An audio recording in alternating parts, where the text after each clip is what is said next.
जो आदमी अपनी जबान का नहीं हो सकता वो हमारी आवाम का तो कभी नहीं हो सकता। जितने भी लोग मुझे देख रहे हैं, आप लोगों से गुजारिश है कि इनको इतनी बुरी तरह से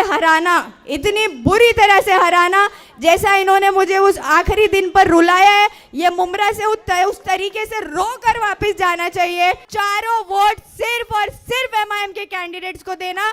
जहां एमआईएम का कैंडिडेट खड़ा नहीं है वहां नोटा का बटन दबाना, लेकिन इन लोगों को एक भी वोट नहीं देना। तो हम मुसलमानों को ये याद रखना है कि एमआईएम सिर्फ ऐसी वाहिद पार्टी है और इसके सदर जो है असदुद्दीन ओवैसी साहब ऐसे वाहिद लीडर है जो पार्लियामेंट में खड़े होकर मोदी सरकार के सामने शेर के जैसे दहाड़ते हैं हमारी कौम के लिए, अल्हम्दुलिल्लाह।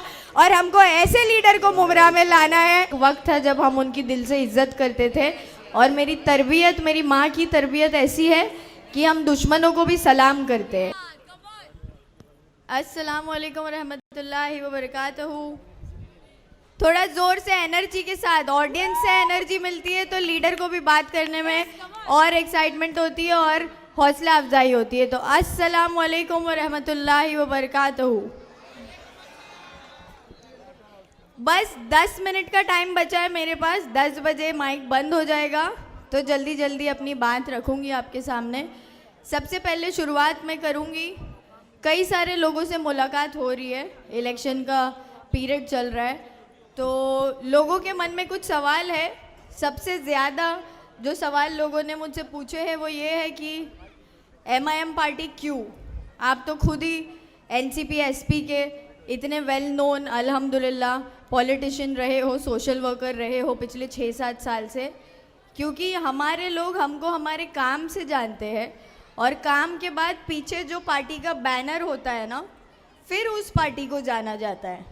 बट इस एनसीपी एसपी के सभी नेताओं का और उनके लीडर का गुमान है, उनको ईगो है इस बात का, उनको घमंड है इस बात का, उनको लगता है कि उनको लोग सिर्फ और सिर्फ उनकी खुद की वजह से जानते हैं।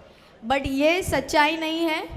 हर इलाके में जो इस इलाके का जो सरबराह है, जो काम करता आया है, उनकी पार्टी में रहकर उस इलाके के लोग उस इलाके के इंसान को जानते हैं। जैसे मेरे वालिद साहब मिस्टर यूनुस शेख को तनवर नगर, चांद नगर, अमीनाबाद, कादर पैलेस, काका नगर, जितना भी किस्मत कॉलोनी, शादी महल, अमरूद नगर, आप पूरा का पूरा मुमरा ले लो अल्हम्दुलिल्लाह। तो ये गलतफहमी उनके दिमाग से निकालने का वक्त आ चुका है, उनको बताने का वक्त आ चुका है कि लोग आपको अब तक जो समझ रहे थे वो अच्छा समझ रहे थे और ये समझ रहे थे कि ये हमारे हक में आवाज़ उठाते आए हैं, बट वो सिर्फ और सिर्फ एक्टिंग करते आए हैं क्योंकि मुसलमान उनको अपने वोट देते आए हैं। तो इस बात को गौर करें। और एमआईएम पार्टी का जो सवाल लोगों ने मुझसे पूछा उसका जवाब ये है कि फॉर्म सबमिशन की आखिरी डेट पर, जिस दिन सुबह में मेरे वालिद साहब को हार्ट अटैक आया, सुबह 6 बजे का वक्त था, वो घर पर 4:30 बजे आए थे। थाने में उनको पूरा रात उन्होंने भटकाया, यहाँ से वहाँ, ऑफिस पर आओ, बंगले पर आओ, ऑफिस पर आओ, आपको बी फॉर्म देंगे, सहार की तो टिकट कंफर्म है, ये तो वो डिक्लेयर भी करके गए थे आवाम के बीच में। तो इतना बड़ा ज़बान देने के बाद जो आदमी अपनी ज़बान का नहीं हो सकता वो हमारी आवाम का तो कभी नहीं हो सकता।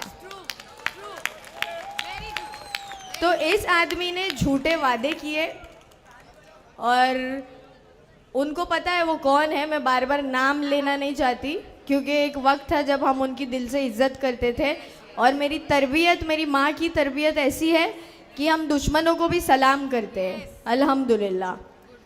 तो ये जो उन्होंने हमारे साथ किया है, ऐसे लॉयलिस्ट, ऐसे वफादार, जब आप मुमरा में नहीं थे ना तब से यूनुस शेख मुमरा में है।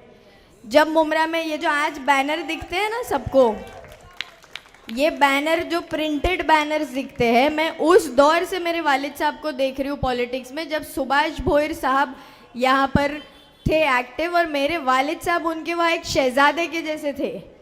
सुभाष भोईर का राइट हैंड अगर किसको माना जाता था तो वो था यूनुस शेख। और सुभाष भोईर तक जाना अगर किसको रहता था तो वो पहले यूनुस शेख के दरवाजे पे आता था, उसके बाद उसको सुभाष भोईर के दरवाजे पे लेके जाया जाता था।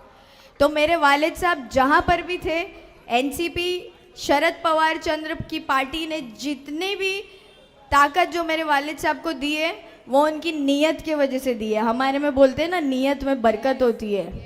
तो ये नीयत थी मेरे वालिद साहब की, जिसके वजह से उन्होंने इतने सालों में, सब बोलते हैं यूनुस ने क्या कमाया पॉलिटिक्स में रह के, क्या मिला यूनुस, क्यों नहीं छोड़ा तूने पॉलिटिक्स, छोड़ देना चाहिए था।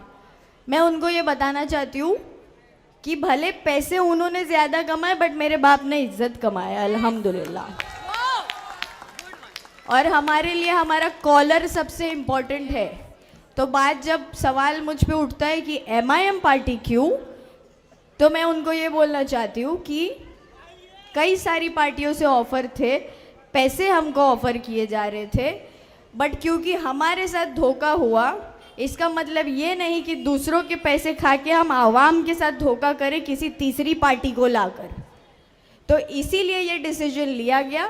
जब मेरे वालिद साहब ICU में थे, मैं स्टेडियम के बाहर गाड़ी में थी, मैं कॉल्स ट्राई कर रही थी, रूता आंटी को, अवार्ड साहब को, सबको मैंने कॉल्स किए।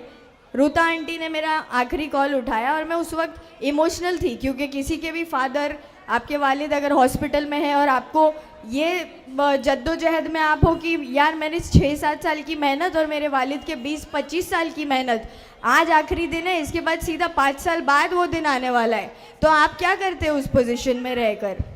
तो मैंने उस वक्त अपना दिमाग बना लिया था कि मुझे आज़ाद से लड़ना है, इंडिपेंडेंट से। क्यों? क्योंकि मुझे अपने काम पे और अपने अल्लाह पे भरोसा था, अल्हम्दुलिल्लाह।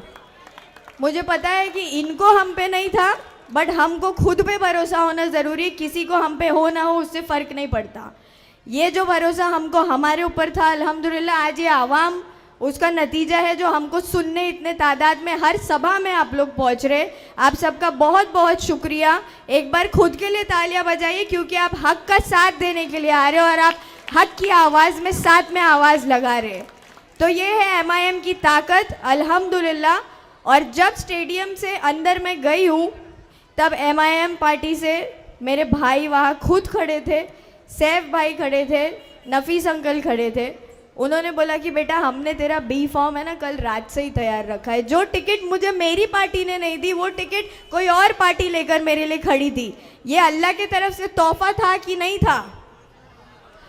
तो MIM अल्लाह का तोहफा है, अल्हम्दुलिल्लाह।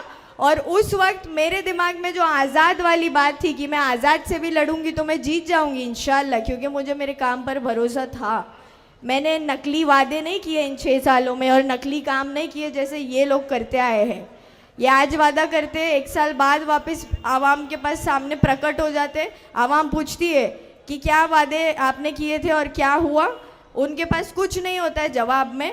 आज भी आप इनके भाषण देख लो, ये रो रहे हैं, हर जगह पे वोट की भीख मांग रहे, पुराने काम याद दिला रहे। आवाम से सिर्फ ये गुजारिश है कि याद रखे कि विधायक इलेक्शन नहीं है, ये नगर सेवक इलेक्शन है।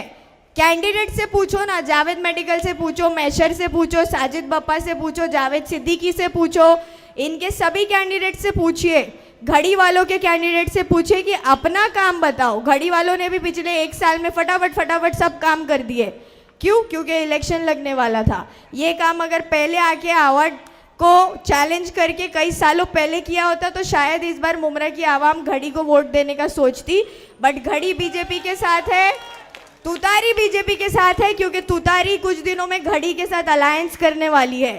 तो हम मुसलमानों को ये याद रखना है कि MIM सिर्फ ऐसी वाहिद पार्टी है, और इसके सदर जो है असदुद्दीन ओवैसी साहब ऐसे वाहिद लीडर है जो पार्लियामेंट में खड़े होकर मोदी सरकार के सामने शेर के जैसे दहाड़ते हैं हमारी कौम के लिए, अल्हम्दुलिल्लाह।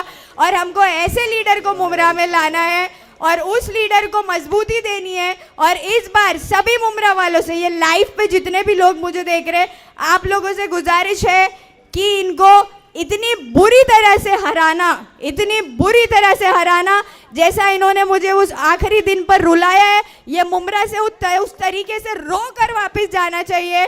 और जो इन्होंने मेरे पापा के साथ किया है, इसका जवाब आप लोग अपने वोटों से इनको देना। दुआओं में याद रखिएगा, 15 तारीख को वोट जरूर देना, और चारों वोट सिर्फ और सिर्फ MIM के कैंडिडेट्स को देना। जहां MIM का कैंडिडेट खड़ा नहीं है वहां नोटा का बटन दबाना, लेकिन इन लोगों को एक भी वोट नहीं देना। अरे तेरा मेरा रिश्ता क्या, तेरा मेरा रिश्ता क्या। अल्लाह हाफिज। 18 साल से कम उम्र के लड़के और लड़कियों के लिए अजीम पेशकश। हैदराबाद दक्कन में एक नुमाया नाम माजिद एंड ब्रदर्स की जानिब से next gen EV motors EV showroom, जो बहादुरपुरा चौराहा किशनबाग रोड हैदराबाद में मौजूद है, जहां पर आपकी ख्वाहिश के मुताबिक 18 साल से कम उम्र के बच्चों के लिए बेहतरीन और खूबसूरत बैटरी की गाड़ियां मौजूद, जिसको लाइसेंस आरसी नंबर प्लेट की जरूरत नहीं है। इस गाड़ी को कम उम्र लड़के लड़कियां स्कूल और कॉलेज के लिए इस्तेमाल कर सकते हैं। इनके अलावा औरतें और सीनियर सिटीजन भी इस्तेमाल कर सकते हैं, जिसमें 10 ता 12 मॉडल्स दस्तयाब है, जिसकी कीमत सिर्फ 35,999 से शुरू होकर 86,999 पर खत्म होती है, जिसमें मोटर और कंट्रोलर की वारंटी 2 साल है, बैटरी चार्जर की वारंटी 1 साल है। ये तमाम models next gen motors Bahadurpura पर मौजूद है। मजीद तफसीलात के लिए 9246109197 या फिर 9246209197 पर रब्त करें।